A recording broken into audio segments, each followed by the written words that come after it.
So, hello everyone, and welcome to today's sutta class. We will start with the Namo Tassa. As usual, feel free to join if you like.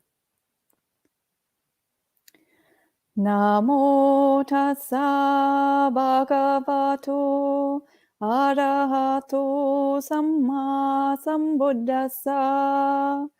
Namo Tassa Bhagavato Arahato Samma Sambuddhassa. Namo Tassa Bhagavato Arahato Samma Sambuddhassa. Buddhang Dhammang Sanghang Namasami. So, welcome to today's sutta class. Today, we continue reading the Upakilesa Sutta, Majjhima Nikaya 128, and we also continue studying Buddhist conflict resolution strategies.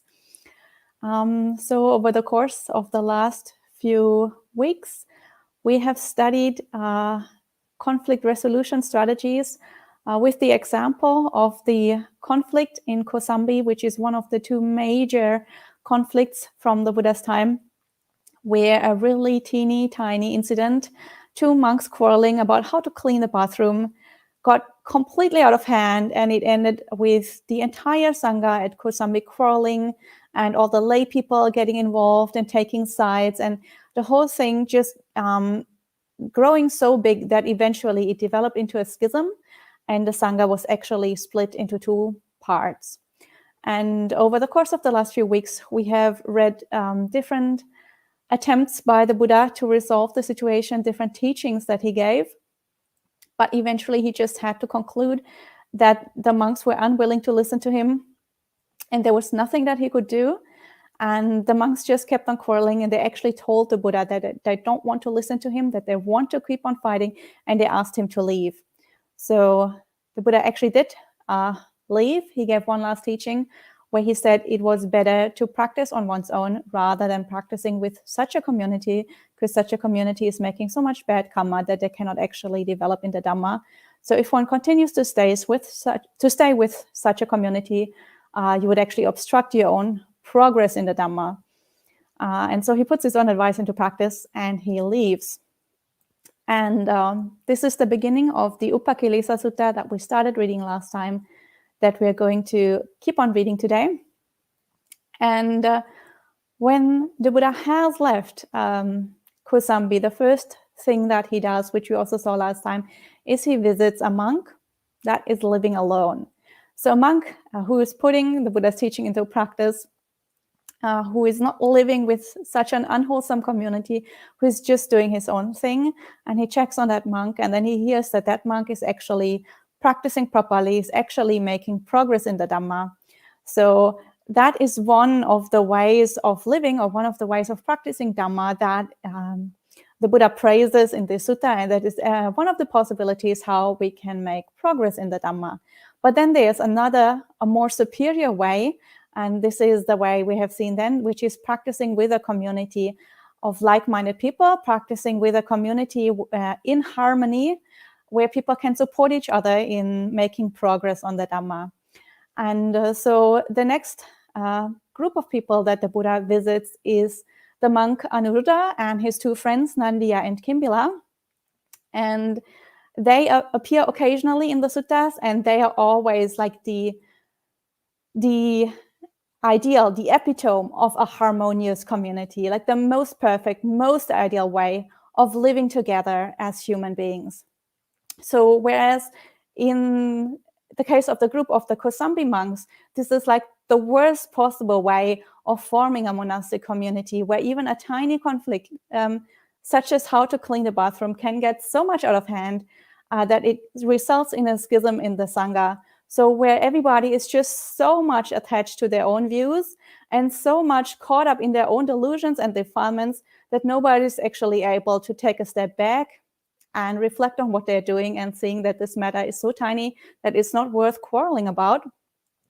So this is the worst possible kind of monastic community or Dhamma practitioners that you could imagine. And this is contrasted in this sutta with the most perfect community, Anuruddha and his friends. So today we are going to see how Anuruddha and his friends are practicing and see how they are actually forming this really nice and supportive community for Dhamma practice. So as last time, I will continue reading from Bhikkhu Bodhi's translation. I have put a link in the live chat, which is to Bhante Sujata's translation, because Bhikkhu Bodhi's translation is not on Sutta Central. If you click on the link, it should take you straight to Sutta Central paragraph 11, which is where we left off last time. If you're reading along in Bhikkhu Bodhi's translation, this is also paragraph 11 in Bhikkhu Bodhi's translation. So last time we stopped when the Buddha arrived with Anuruddha and his friends, and the first thing he asked them is whether they are living comfortably, whether they are having the 4 requisites, or whether their material needs are met. So that's obviously very important to make sure that people's material needs are met, because otherwise, if you're constantly in danger of, like, if you feel that your survival is threatened, if you feel that you can't actually survive there because like your most basic material needs such as food or shelter aren't met, then obviously you don't have the mental space to really focus on your Dhamma practice and your mind will not quiet down. So this is the first thing that the Buddha checks, and the monks confirm that they are fine. And at this point is where we stopped last time, and where this time we continue, because this is the point where they start discussing how they live together as a community. So after checking that their material needs are met, the Buddha says to Anuruddha and his friends, I hope, Anuruddha, that you're all living in concord, with mutual appreciation, without disputing, blending like milk and water, viewing each other with kindly eyes. And Anuruddha says, surely, Venerable Sir, we are living in concord, with mutual appreciation, without disputing, blending like milk and water, viewing each other with kindly eyes. And the Buddha says, but Anuruddha, how do you live thus? So now the Buddha wants to know some details. How exactly, what kind of practices do they do? Exactly how does it all work that they live together in such harmony? And Anuruddha starts to explain. And Anuruddha says, Venerable Sir, as to that, I think thus. It is a gain for me, it is a great gain for me, that I am living with such companions in the holy life. I maintain bodily acts of loving kindness towards these venerable ones, both openly and privately. I maintain verbal acts of loving kindness towards them, both openly and privately. I maintain mental acts of loving kindness towards them, both openly and privately.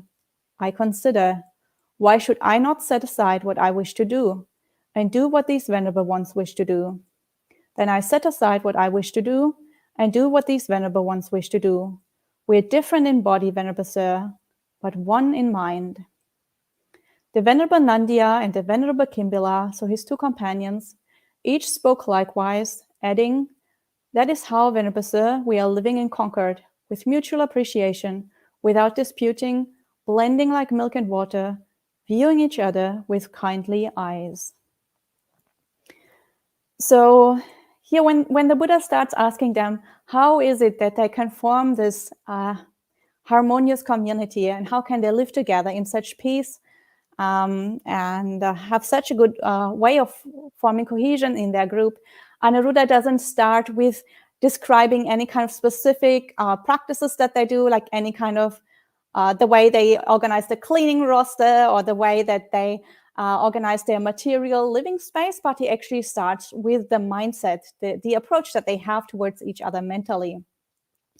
And the first thing that Anuruddha reflects on is that he really appreciates the companions that he lives with. He really appreciates that he is able to live with such good people. So this is the first thing, to recognize the people around us, how they are good people, and then not just taking that for granted, but really mentally noting how lucky we are and really appreciating the people that are there. So not taking the companions for granted. And I think this is very important. And also to appreciate and to understand that this is lucky if we have such people. This isn't normal. This isn't to be expected. It could be very different. It could be otherwise. People around us could be like unwholesome people. They could be quarreling. They could do all sorts of negative things.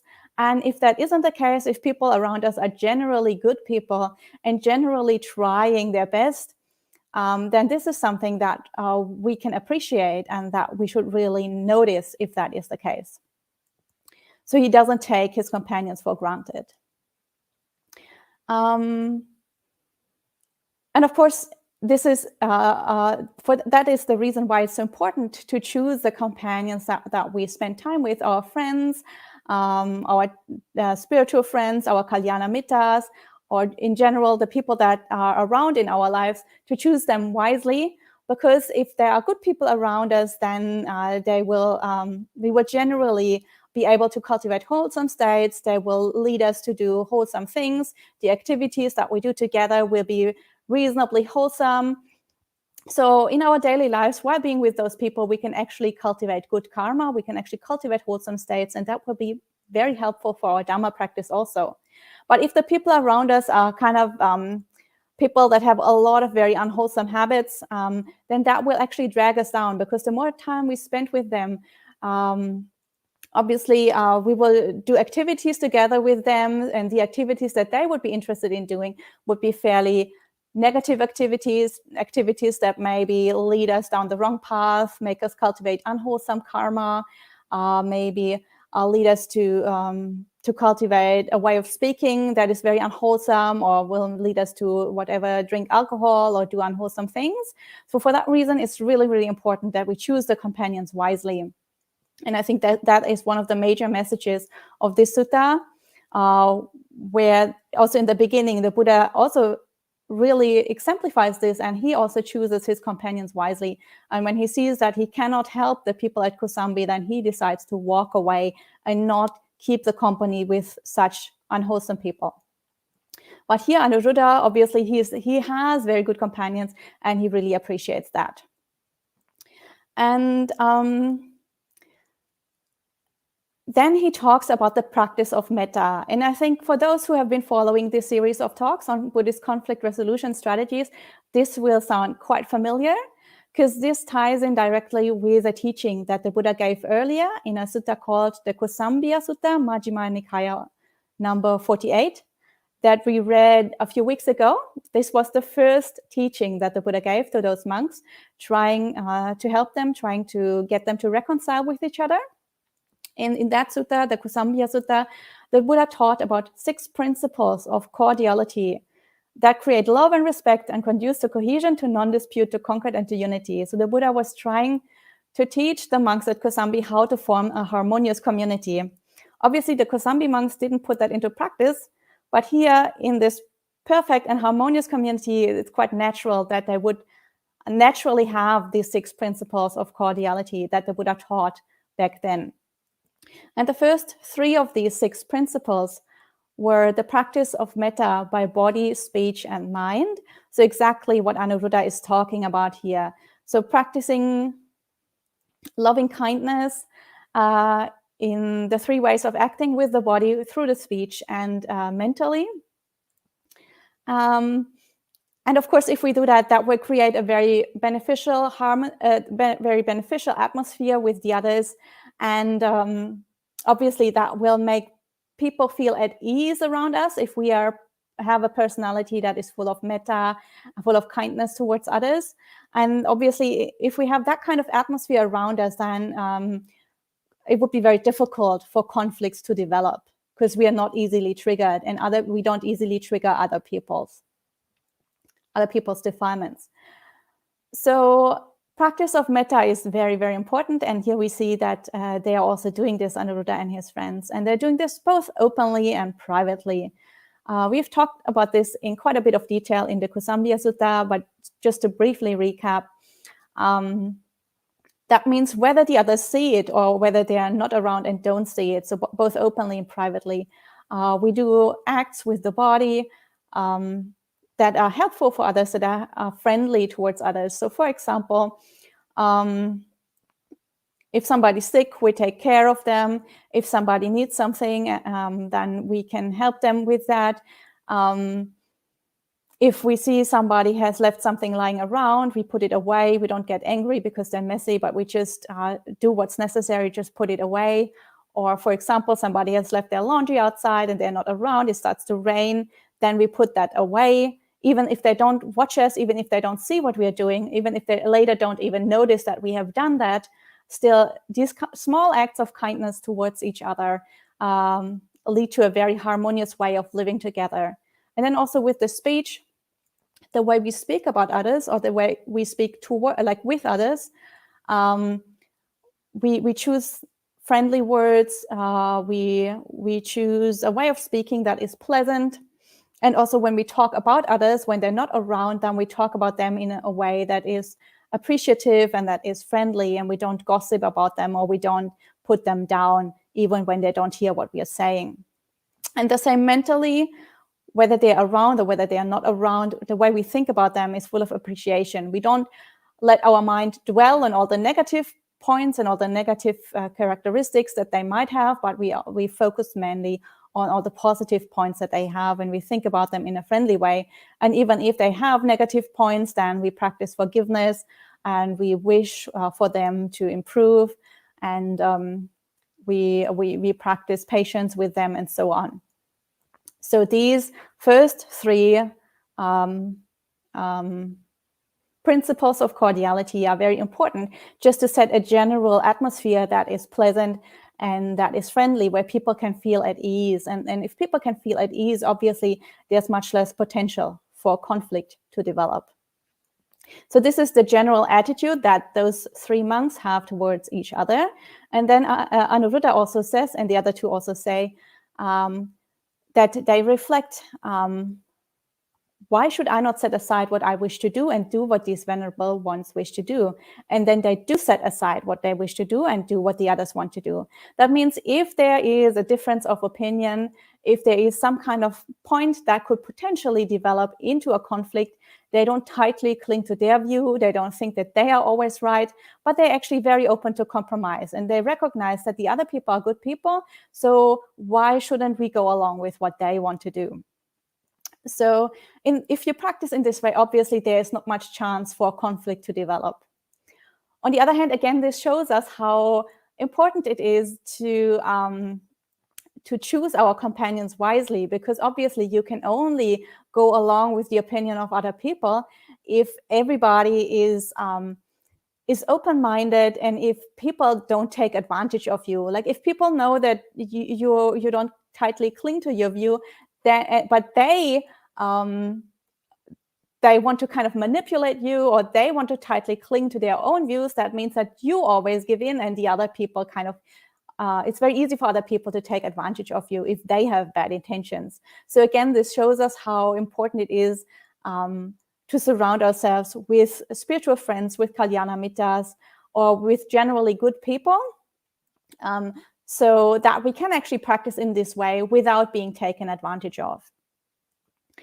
And again, this shows us the massive difference between the practice of Anuruddha and his group, where everybody is open to compromise, where everybody is flexible with the way they want to do things, with their views. And the Kosambi monks, where people cling so tightly to their own ideas and their own notions that even the question how to clean a toilet becomes a massive point of conflict, and nobody's able to actually reflect, this is not really that important. Why shouldn't I let my opinion go and just go along with the way the other person wants to clean? But even with such a minor point, the Kosambi monks are not able to let their views and their own notions go. And this is exactly the opposite of what Anuruddha and his friends are practicing here. So by putting into practice these first three principles of cordiality, they are able to appreciate each other and to live in concord. and in harmony together, blending like milk and water and viewing each other with kindly eyes. And obviously the Buddha is quite happy about this because he's just coming from Kosambi, so he knows that he can't take this for granted. He's very happy that there are people who can actually put this into practice. And he says, good, Anuruddha, and I hope that you all abide diligent, ardent, and resolute. So this is the next question that the Buddha has. Are they actually practicing? Are they diligent in their practice? And of course, we all know that if things are too nice, if the people around us are too friendly and our situation is too perfect, it's very easy to get lazy. And if we don't have a certain amount of suffering, we don't actually feel like there is much urgency to practice. So the Buddha is a little bit worried that maybe things are too comfortable for them, and so they don't have the willingness to practice. So the next question he has is whether they are abiding diligent, ardent, and resolute. And Anuruddha confirms, surely, Venerable Sir, we abide diligent, ardent, and resolute. And the Buddha wants to hear a few more details, so he asks, but Anuruddha, how do you abide thus? And Anuruddha explains, Venerable Sir, as to that, whichever of us returns first from the village with alms food, prepares the seats, sets out the water for drinking and for washing, and puts the refuse bucket in its place. Whichever of us returns last, eats any food left over if he wishes. Otherwise, he throws it away where there is no greenery or drops it into water where there is no life. He puts away the seeds and the water for drinking and for washing. He puts away the refuse bucket after washing it, and he sweeps out the refectory. Whoever notices that the pots of water for drinking, washing, or the latrine are low or empty takes care of them. If they are too heavy for him, he calls someone else by a signal of the hand, and they move it by joining hands. But because of this, we do not break out into speech. But every 5 days, we sit together all night, discussing the Dhamma. That is how we abide diligent, ardent, and resolute. So here, Anuruddha gives us some insights into how they have actually organized their daily life. So after sharing the general principles, the general attitudes that they have towards each other, now they're telling us the specifics of how exactly are they living together. And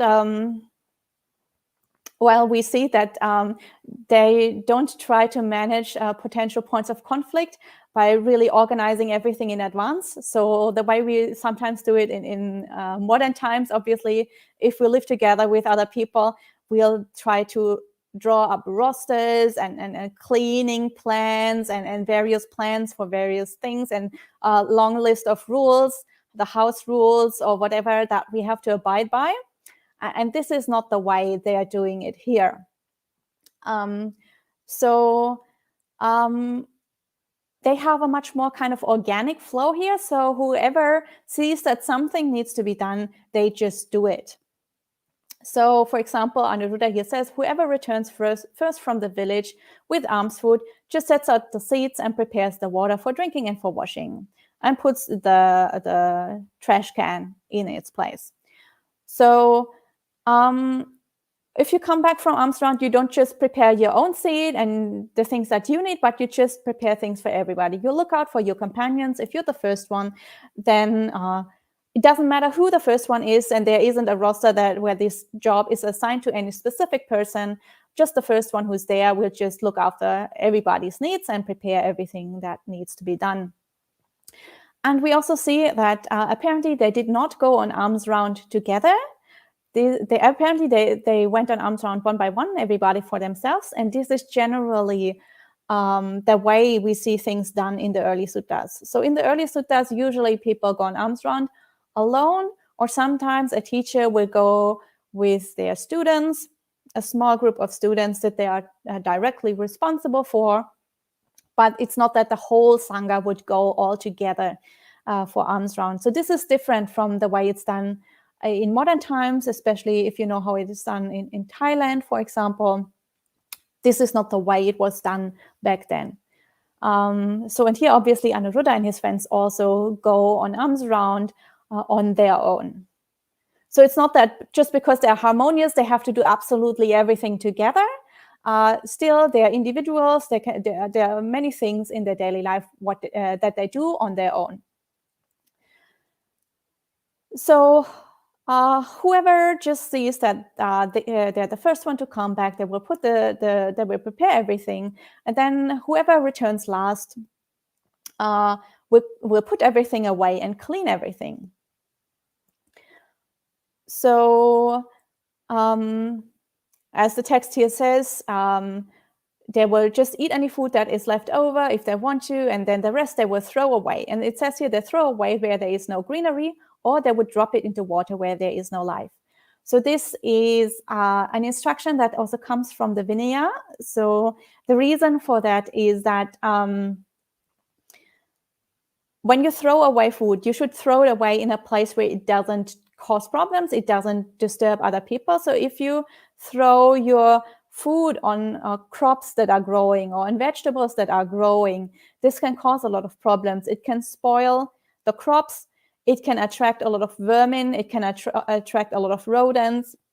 It can also start to rot. And then the vegetable or the crop underneath can also start to be damaged. And you also don't want to attract all these insects and all these rodents to the food that is growing there. For that reason, you shouldn't throw it in a place where there is greenery, and you also shouldn't drop it into water where there is some kind of life, because this can impact on the life there. If it starts to decompose or whatever, it can change the local ecosystem, and it could be negative for the animals and the water plants that are living there. So you should put it into you should dispose of your waste in such a way that it doesn't cause problem for the environment and for other beings. So already back then, safe disposal of waste was already a consideration that we find in the Vinaya. And then also that person, whoever is last, will also clean away everything that needs to be cleaned. So washing the trash can and sweeping the refectory. And when it says here refectory, we shouldn't imagine that this is some grand structure or some kind of massive building or palace or whatever. It's probably just some kind of covered area, maybe a small roof covered with like palm leaves or something. So it would have been very, very simple. And this is one of the keys why they can live together so harmoniously, and why they don't need to assign different tasks, and why they don't need to have rosters, because their daily life is really, really simple. So one key to creating community harmony is just to keep the tasks that need to be done to a minimum, so people don't start to quarrel because they feel overburdened. So here in this case, the amount of chores that they need to do is so minimal. Only takes a few minutes to do this. That means even if you're stuck with the same task every single day, you don't feel overburdened. It's very easy for every single person to do these kind of things. And so whoever turns out to be the first or the last can just do these kind of chores without feeling overburdened. So keeping things really minimal, really simple is really also one of the keys to creating community harmony. And the same with the water for drinking and for washing and for the latrine. Whoever sees that water is needed, they will fill the pots up. And if they need help, they just call someone else with a signal of the hand. So we see that they also limit the speech, the way of speaking, like the amount of talking that goes on in between them. So they're very careful not to start randomly chit-chatting, not to break the silence, because the more you chit-chat in your daily life, the more difficult it is to achieve mental calm and mental unification. So if you really want to practice deep states of samadhi, it is important that you don't create all these disturbances and distractions.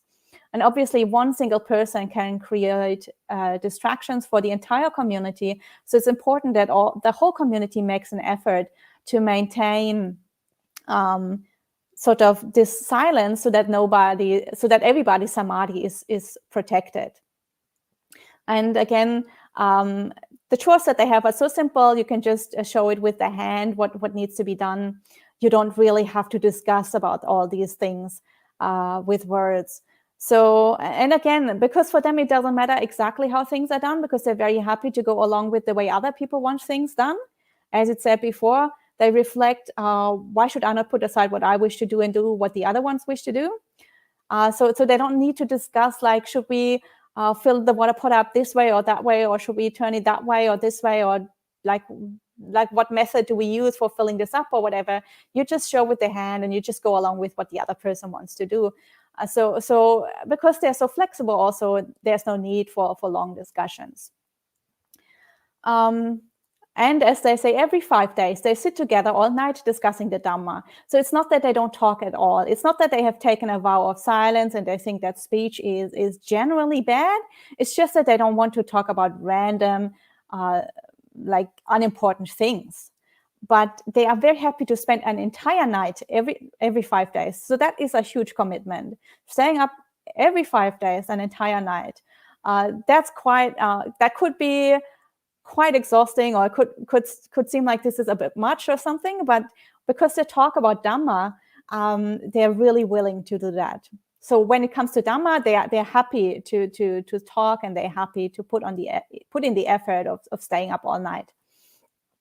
And I think this is also something that we have seen before in the Kosambi Sutta that I talked about before, where the Buddha taught about these 6 principles of cordiality. And he said, if a community puts those 6 principles of cordiality into practice, that will naturally lead to the development of 7 factors or 7 conditions for stream entry. And 2 of those 7 factors was being very eager to hear Dhamma, and also experiencing a lot of gladness, a lot of joy when you hear Dhamma. So here we can see that by putting these 6 principles of communal harmony into practice, they do experience those benefits. And it seems that they do experience that eagerness to hear the Dhamma and to experience that joy that is connected with the Dhamma, that enables them to actually stay up all night talking about Dhamma. And I think here in this this paragraph that we just read, it becomes very clear that they also put the other 3 principles of cordiality into practice. So the first 3, the practice of metta by body, speech, and mind, is what we saw just now. This time now we see the next 3, the last 3, which was sharing everything with your companions, the people around you, and then keeping sila together and practicing right view together. So yeah, I think we can see very obviously that they are sharing everything, all the equipment they have together, all the water pots and the brooms and the trash can and so on. Seems that they are sharing everything. And in the description of this principle, it is said they share everything, even down to the food that is in their alms bowl. So the smallest things, the smallest material possessions that they can possibly have, even that is what they share. And here we clearly see that they do even share alms food. So if one has too much food, they set it aside, and the last one can decide whether they want to eat this. Maybe if they didn't get enough food or something, they can eat any food that is left over, and if not, if they don't want to eat it, then they can throw it away. So here it's very clearly described that they really do share everything. So this principle they also put into practice. And then the next principle, keeping sila together, I think is not directly mentioned here in the text, but obviously all 3 of them are monks. And for monks, obviously, sila is not just the 5 precepts. For monks, the sila is keeping the entire monastic code. So that means keeping hundreds and hundreds of precepts. And here, in the descriptions that they have given us, it seems that they are very scrupulous, and that they're keeping even the most minor rules of Vinaya. So they're even keeping the rules that tell you how to dispose of your trash, not to throw it on greenery, or not to drop it into water where there are living creatures. So even those very minor rules is what they observe. So this even very minor sila they observe, and also the way it is described, how they clean the refectory and how they refill the water pots and so on. All these are very minor duties that are also mentioned in the Vinaya. So even they keep Vinaya even to this very to this very high standard, so that they even keep the most minor rules, which clearly must mean that they're even more scrupulous about the big rules, the important rules. So it does seem that they have a very, very strong sila, and that they're keeping all the rules together in common. So it seems that this principle is also fulfilled. And then obviously the last one, practicing the same view, and especially practicing right view, being like-minded, being surrounded with like-minded people.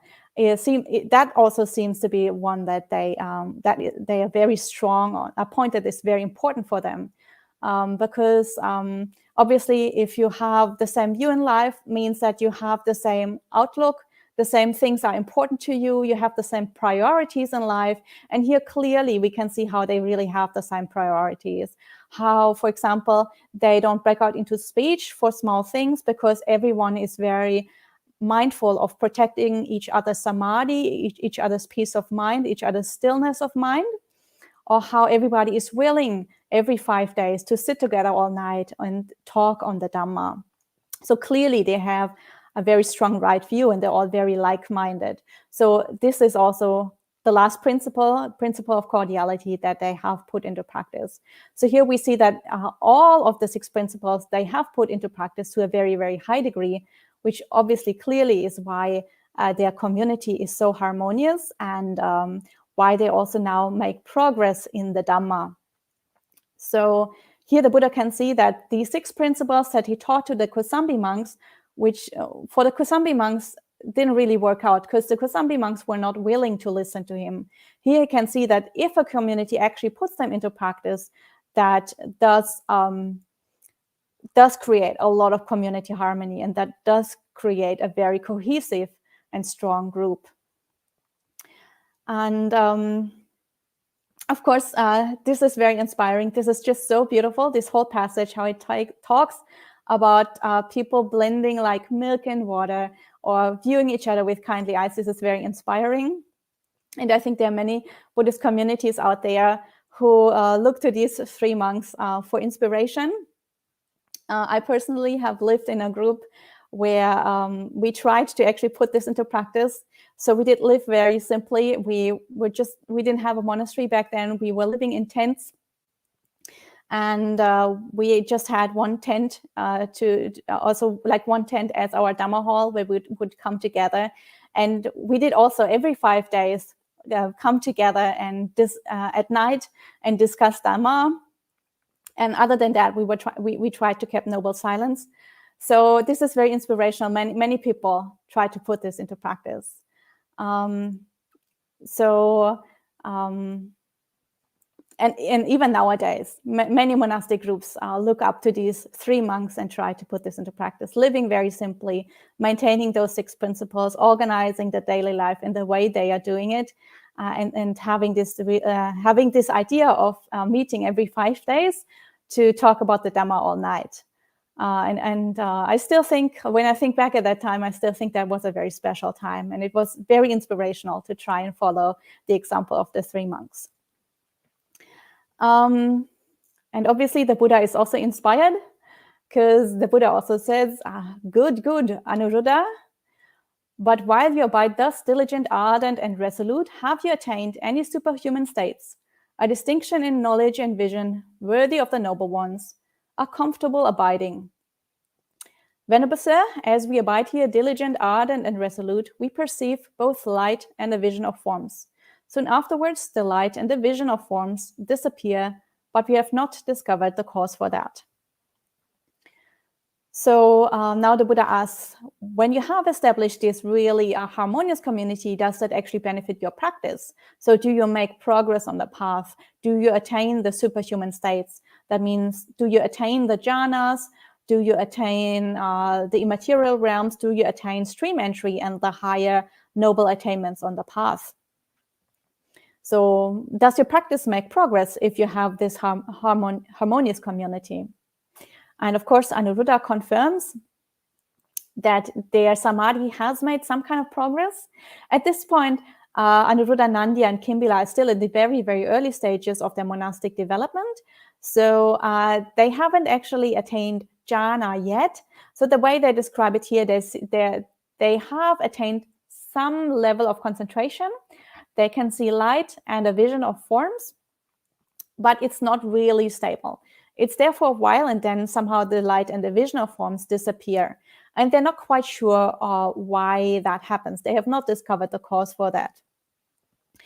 So there is another sutta, which is called the Chula Gosinga Sutta, Majjhima Nikaya number 31, where we have, again, those same three monks, Anuruddha, Nandiya, and Kimbila, still living together. And the description of how they live together is pretty much the same as what we read here.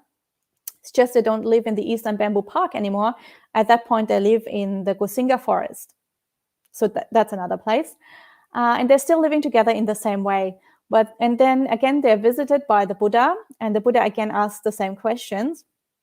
And at this point in the sutta, when the Buddha asks whether they have attained any superhuman states, then Anuruddha, Nandiya, and Kimbila, all three confirm that they have actually attained the jhanas, all the four jhanas, complete mastery over the four jhanas, complete mastery over the immaterial realms, and of course they have attained arahantship and are completely released from greed, hatred, and delusion.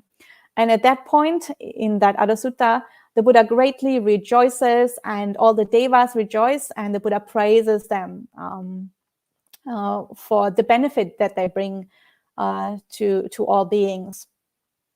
So that's that other sutta, but here they are still at like earlier level of development. At this point, they have some kind of samadhi, but it's not really that well developed yet.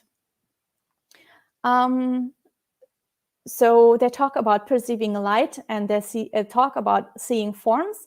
So light, obviously, this is a common occurrence when your mind starts to unify. When your mind starts to unify, it's not necessarily, but some people experience the mind getting very bright, getting very spacious, getting very light. And then also colors and lights can appear in the mind. So that is something that can regularly happen in when samadhi starts to develop. And also a vision of forms, that can mean seeing colors, seeing lights in specific shapes. It can also mean seeing other kinds of samadhi objects. So some people, for example, perceive a skeleton or other kinds of meditation, skillful meditation objects that can be used for some kinds of contemplations. So in modern times, you call these samadhi nimittas. And this is something that very often occurs in concentration. I think most people will know about this. And here Anuruddha says, it's not stable. It kind of comes and goes. So we perceive this, but soon afterwards, the light and the vision of forms again disappear. And then they don't quite know why. So they haven't really understood how their mind works. They don't really quite know what the reason is that their samadhi doesn't get deeper. And then the Buddha says, you should discover the cause for that, Anuruddha. And then he starts a long explanation about all the subtle defilements in the mind. So he talks about a dozen of these upakilesas, subtle defilements, that can interrupt samadhi when it has started to develop. When you have started to see light and forms, very subtle, fine defilements can arise in the mind, those upakilesas, and those can then destruct the mind. The mind again. So these subtle defilements are the cause why the samadhi is destroyed, why the light and the vision of forms disappear. So the Buddha says it's very important that when this happens, we investigate what is the cause. We try to understand how our mind works. We try to develop wisdom. We try to develop insight. So that we understand which defilement is there, what has caused the interruption, so that we can work on letting that go and making sure that it doesn't disturb us again in the future. So this is how wisdom develops, how insight develops, how we understand how our mind works. And as I mentioned, there's a list now of about a dozen of these defilements. And I think again, it seems that we don't have the time to go through them today. So I'm going to leave them for next time, because I've also seen that there are a few questions. So I think at this point, I'll probably end the sutta study for today. And we will finish up this sutta next time and talk about all these subtle defilements that can interrupt deep meditation practice. So now if you have any questions or comments, please leave them in the live chat and I will see if I can answer them.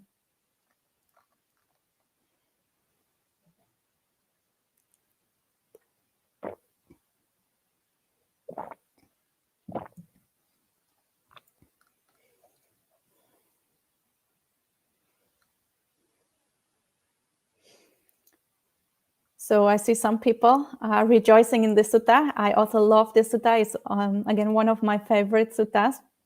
So beautiful and so inspiring. So Dan says, blending like milk and water, viewing each other with kindly eyes. Yeah, that is so beautiful. And Venerable Jnana Ratana Bhikkhu rejoices. I'm so glad that you could join us, Venerable. So many people are happy with this sutta. I'm very glad. Maybe at some point in the future, we can also read the Chula Kusinga Sutta, where the 3 monks reappear and where they have attained arahantship. That is also a really beautiful sutta.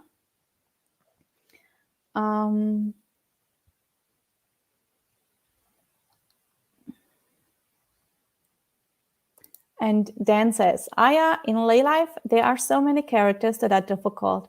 It is so calming and happy to hear words from someone sincerely following the Dhamma after a whole week of difficulty. Thank you. Yeah, I agree. In lay life and in monastic life, there are characters that are difficult. So just because somebody takes robes doesn't mean that they immediately turn into an arahant, and it doesn't mean that they are immediately perfect. It just means that they make a commitment to practicing the Buddha's path, and that they say that their most important priority in life will from now on be the Dharma practice. So, but it doesn't mean that they immediately are people who are easy to get along with. So whether that's lay life or whether that's monastic life, we can encounter difficult characters in our daily lives. So if we have people around us that are really good people that are supporting our practice, then as we saw today, the first thing and the most important thing is to appreciate them and to not take them for granted, because those people are hard to find. So Anuruddha, Nandia, and Kimbala, they were really, really lucky that they found each other. Otherwise, like in our daily lives, probably most people that we come in contact with, whether that's monastics or lay people, won't be as perfect as Anuruddha, Nandia, and Kimbala. So we won't mesh with them as well as the ideal people. And of course, the ideal people would probably be different for everybody, because we also all have different characters, and we also get along with different people like differently. So if there are people around us that are not the perfect people, then it is good to practice in such a way that we notice their strong points, so that we notice maybe areas where they are actually really skillful. So maybe they have a good quality in some way. Maybe they have also difficult points, and our mind usually always focuses on all the negative things, and we start, to really keep on focusing on that and criticizing that and complaining about them. And this is exactly what we should not do. So the thing that we should do is really focus on their strong points, thinking thoughts of metta, thinking thoughts of friendliness about them, talking about them in friendly ways, focusing on the things that they do well, things that we can appreciate. And maybe even a difficult person maybe has a few habits or a few tendencies that are very skillful, where they are better than we in some aspect of Dhamma practice. Maybe they're very generous, or maybe they're very kind, or maybe they're very good at right speech, or maybe they are always helping others, or maybe they like to read suttas, or maybe they like to meditate, or maybe they like to practice solitude, or whatever. Maybe they have some kind of strong point where they're actually more advanced on the path than we are. So we can just focus on those particular points and appreciate them for that, and take them as role models for that specific thing. So they don't have to be role models for our entire life if they are difficult, but maybe there's one or two characteristics where they are actually people that we can aspire to, and we can appreciate them for that particular quality and for showing us what is possible in that particular respect and how we could develop further on the path in that particular aspect of the path. So focusing on the good sides of them rather than constantly focusing on the negative sides, and practicing metta and friendliness, thinking in friendly ways, talking in friendly ways, will be very helpful also to establish a much better atmosphere and much easier relationship with them. Usually that can help. And even if the other person doesn't react to your metta, even the other person doesn't change their ways, at least your own mind is protected.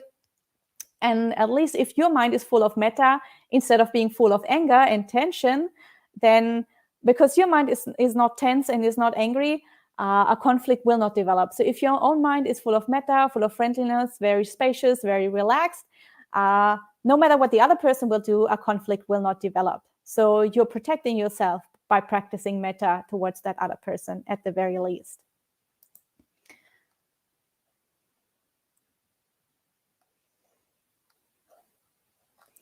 And Dan says, it's so true, that statement, the Sangha gives occasion for incomparable goodness to arise in the world. Yeah, so I think it's inspiring to know that at least there are a few people out there who could actually put these teachings into practice. So just so that we have role models that we can aspire to. And I think Anuruddha Nandi and Kimbila are definitely pretty cool. I think I have to go a little bit faster. And Dan says, Aya, do you think what is so interesting about this sutta is the relation between cordiality in community and deep meditation? Yeah, I think what is really important and interesting in this sutta is that it is deliberately set up to show the contrast between the really unwholesome community in Kosambi and then various ways of wholesome practice. So one choice that people can make is to do things alone, such as the monk Bagu did, where he doesn't live with a community, he just lives by himself. And that seems to work out for him quite well, and he can develop on the path. So that is what we studied last time, the monk Bagu and the way he's doing things. And then obviously, if you have a community, then that's better and that's actually easier, because then you can support each other. If you have to do everything alone, it's a little bit harder. That is one possible way, but it's a little bit harder. If you have a community that can support each other, the path gets a little bit easier. And so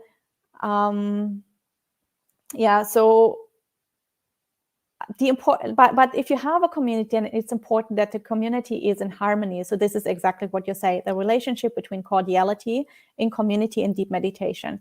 If there is a lot of conflict and strife and quarrels in your community, then you, even if you don't participate, your mind is constantly occupied, and you have to be very careful, because you don't want to get too much involved in all these issues. So you can't really mix with the other people in a very easy way. You always have to be extremely on edge. You have to be extremely mindful, extremely careful how you interact with the others, so as not to get drawn into their conflicts. And obviously, if you do get drawn in, then like your progress on the path is completely obstructed, because you'll just cultivate all these unwholesome mind states and cultivate so much bad karma that you can't really develop higher stages on the path.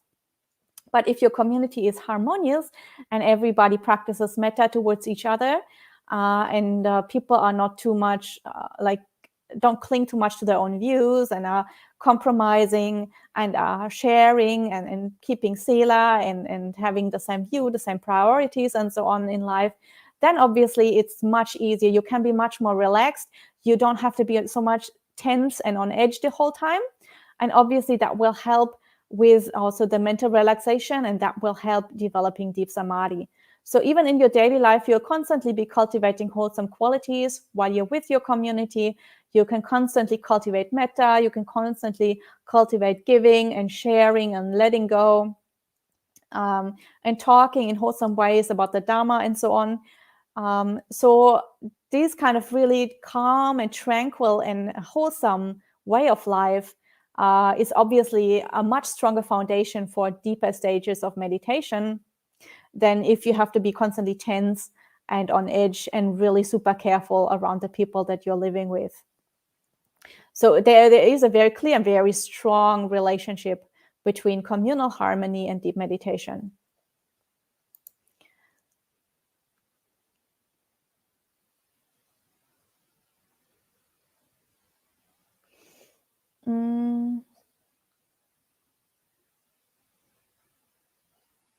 And Anagalika Sunya has a question. Hello, Anagalika Sunya. Nice to see you. I hope you're doing well.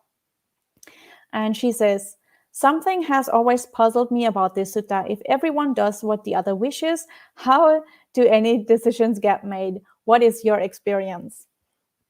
Yeah, I think obviously at some point you have to make a decision, because if everybody says we do what you want, then obviously nothing ever gets done. So I think it's just to show the contrast again with the way they're doing it in Kosambi. In Kosambi, everybody is so tightly clinging to their own views that they can't even stop fighting about how to clean a bathroom. So everybody has their opinions, even about small matters like how to do cleaning or how to arrange various things in a community, where to store the trash can, or like where to keep the broom or whatever, how to fill up the water bottles and things. Like, even if your way of life is really, really simple, still you could be very attached to the most minor thing. So I think what the sutta is trying to tell us is just like, if it's not that important, just go along with what the majority wants, or just be open to other people's feedback. And if they have a better idea, don't tightly cling to your own idea. And in the end, really, it doesn't matter. Like, their life is so simple. It doesn't matter where they keep the trash can. It doesn't matter how you clean a bathroom. It doesn't matter how you fill up a water bottle.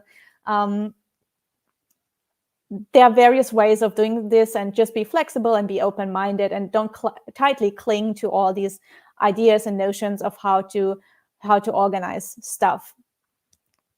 Obviously, if somebody came along and were teaching distorted dhamma, or were like teaching wrong things, or were like trying to lead them to do unwholesome actions, clearly they wouldn't just go along with it because like they would say, well, nothing matters, and I will just practice metta and do what the other person wants to do. So clearly you have to have some wisdom, and clearly your companions need to be good companions. Like, you need a lot of wisdom when you practice in this way. You can't just say nothing matters and no view is worth preserving. Like, you have to have some basic understanding of right view, and some basic appreciation for each other. Otherwise, like, one person can very easily abuse all the others and take advantage of all the others. So I think this passage just tells us that we shouldn't tightly cling to our views and be open to compromise. And how do decisions get made? I think by just listening to each other, and then the best way of doing things will naturally emerge. And if there is no best way, if all ways are roughly equal, then it really doesn't matter which way to do. So there's no need to spend a lot of time talking about it.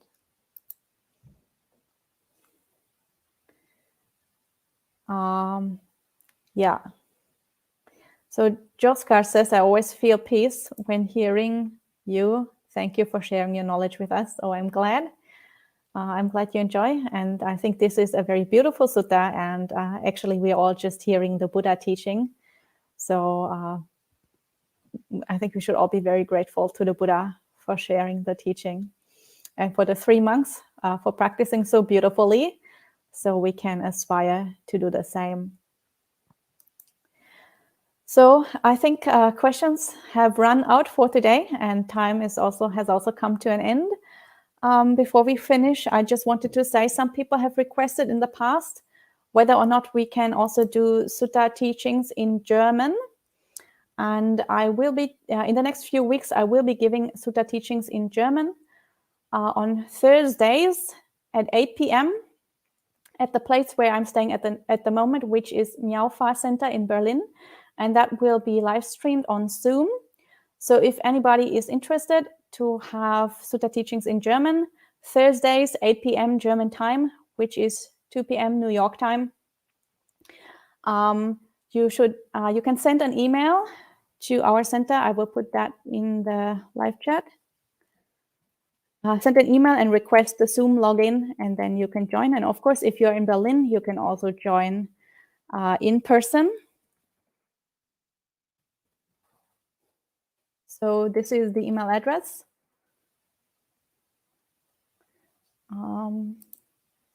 info@miao-fa.de. So if anybody's interested, just send us an email and we'll give you the Zoom login. Otherwise, I will see you all next week. We will end as usual with 3 sadhus. Feel free to join in. Sadhu, sadhu, sadhu. Have a good week, and we will continue this sutta next Tuesday.